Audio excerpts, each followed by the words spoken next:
Bonjour tout le monde, ici Dir et vous ne rêvez pas, aujourd'hui je vais ouvrir un coffret célébration français. Ceci n'est pas une vidéo troll, ceci est tout à fait sérieux, et je vais surtout en profiter pour blablater avec vous, pour parler un petit peu.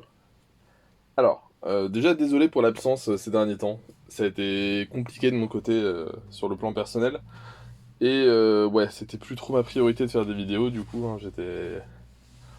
Voilà, c'était compliqué. Vous avez quand même pu me voir dernièrement sur des streams de Cards Hunter notamment, sur le stream de la boutique Relique aussi, le mois dernier, à Toulouse.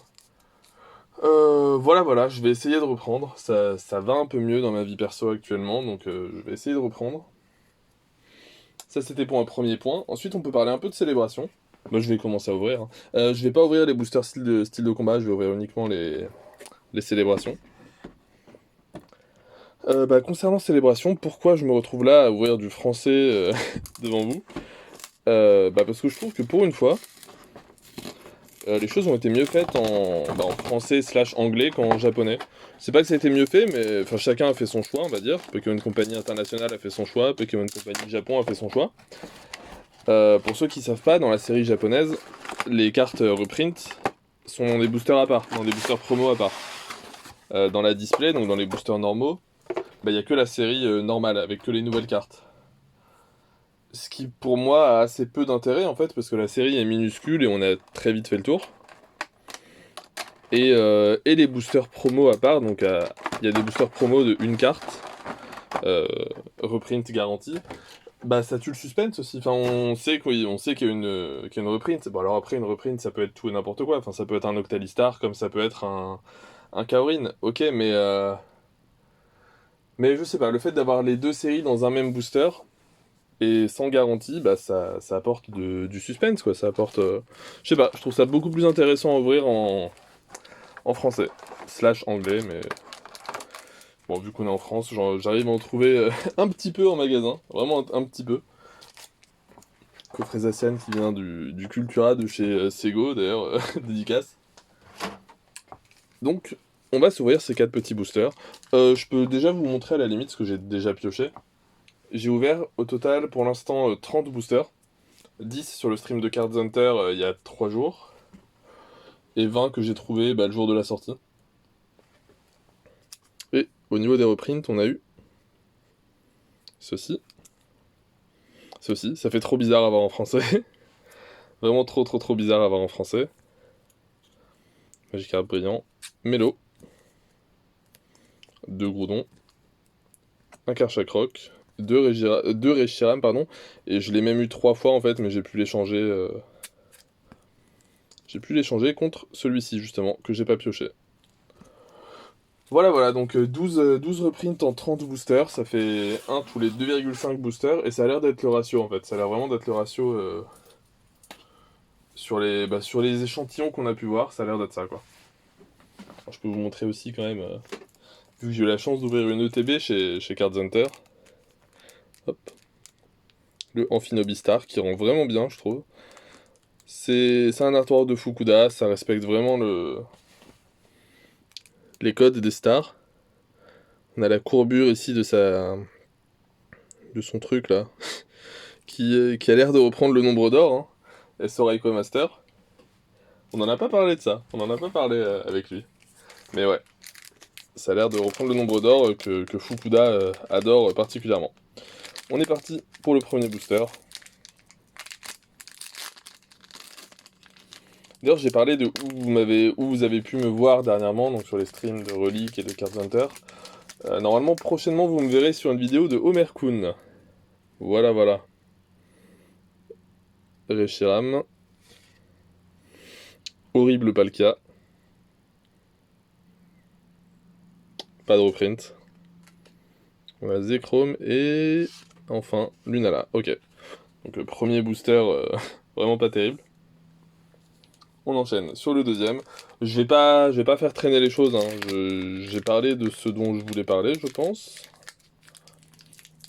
Ouais, oui, c'est ça. J'ai parlé déjà de ce dont je voulais parler. Je vais pas vous monopoliser pour 3 heures. Je pense que la vidéo sera finie en nettement moins de 10 minutes. Zekrom. Encore. Cosmog. Xerneas, une nouvelle fois, pas de reprint. Et on termine par Mew, ça c'est sympa. Mew qu'on peut avoir uniquement dans le dernier slot. Ce qui fait qu'elle est plus rare que les autres holo, alors qu'elle a la même rareté techniquement que les autres. On est parti pour le troisième. Donc comme je disais, la moyenne c'est un reprint tous les 2,5 boosters a priori.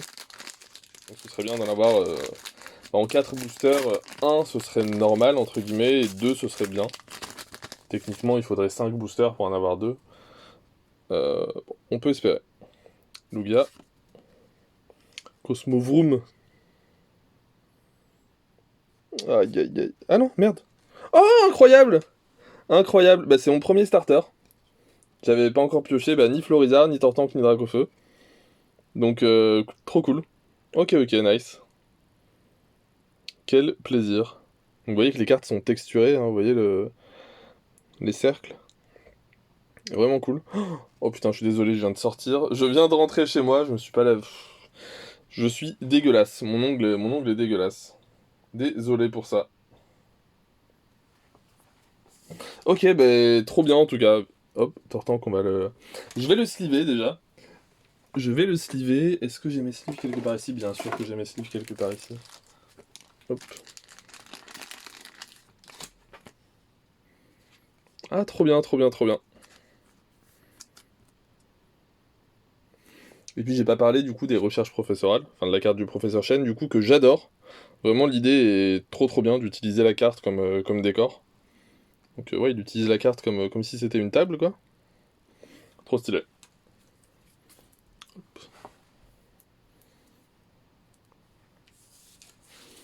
Et dernier booster, bon si on a rien on va pas se plaindre.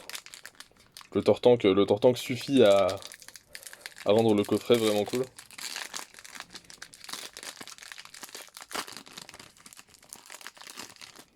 Et on est Tipar. Xerneas. Kyogre. Ouais, pas de deuxième reprint, c'est pas grave. Et on se termine avec un deuxième Mew. Ok, bah... Bilan, on est en dessous de la moyenne au niveau du taux de drop, mais la qualité du drop est là, quoi. Ça fait plaisir, ça fait vraiment plaisir, ça fait drôle, en fait, de piocher ça, en fait. C'est des sensations qui sont sympas. On sait que c'est pas la vraie, que c'est pas celle du set de base, mais c'est quand même très agréable. Ok, bah sur ce, je vais vous laisser, j'espère que ça vous a plu, que j'ai pu répondre peut-être à des interrogations. De quoi je peux parler d'autre? Ouais, l'avenir peut-être, mes prochaines vidéos, j'ai prévu de faire une vidéo sur Imakuni. Présenter un peu le bonhomme, expliquer qui il est, pourquoi il y a des cartes à son effigie, tout ça. Sinon, je vais bientôt avoir le retour PSA de juillet 2020. Les cartes sont déjà chez Lotkins en fait depuis un moment, mais ils ont tardé à me les envoyer, ils ont pas trop pu. Ils ont reçu beaucoup de retours PSA en même temps et ça a été long de leur côté.